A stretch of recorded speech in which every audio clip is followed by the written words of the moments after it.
Assalamu alaikum. Al-lughatul arabia, lugha ya Kiarabu. Tunaendelea kama kawaida kujifunza maneno mbalimbali katika lugha ya Kiarabu.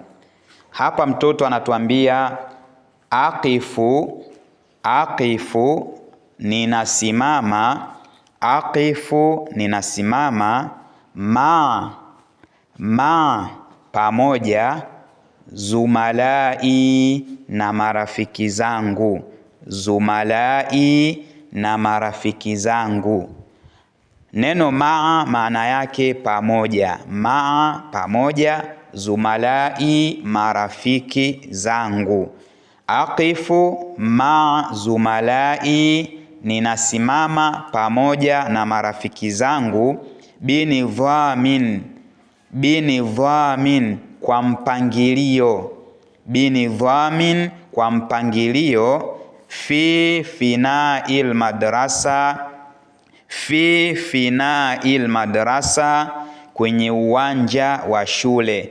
Neno finai maana yake uwanja, almadrasa shule, fi fina'il madrasa kwenye uwanja wa shule. Ninasimama pamoja na marafiki zangu kwa mpangilio kwenye uwanja wa shule.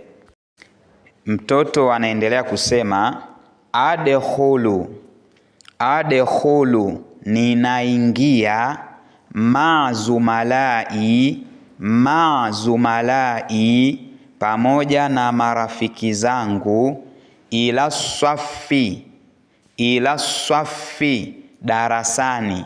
Aswafu ni darasa, chumba kile ambacho kipo kwa ajili ya kusomea masomo mbalimbali, darasani. Bihuduin kwa utulivu au kwa upole, bihuduin kwa utulivu, wanidhamin, wanidhamin na mpangilio. Anasema adkhulu ma zumalai, ninaingia pamoja na marafiki zangu, ila swafi darasani, bihuduin kwa upole au kwa utulivu, wanidhamin na mpangilio. Alabu, alabu ninacheza, ma zumalai pamoja na marafiki zangu, bilutfin, bilutfin kwa upole, bilutfin kwa upole, wala udhihim, wala udhihim wala siwaudhi au wala siwakeri, wala udhihim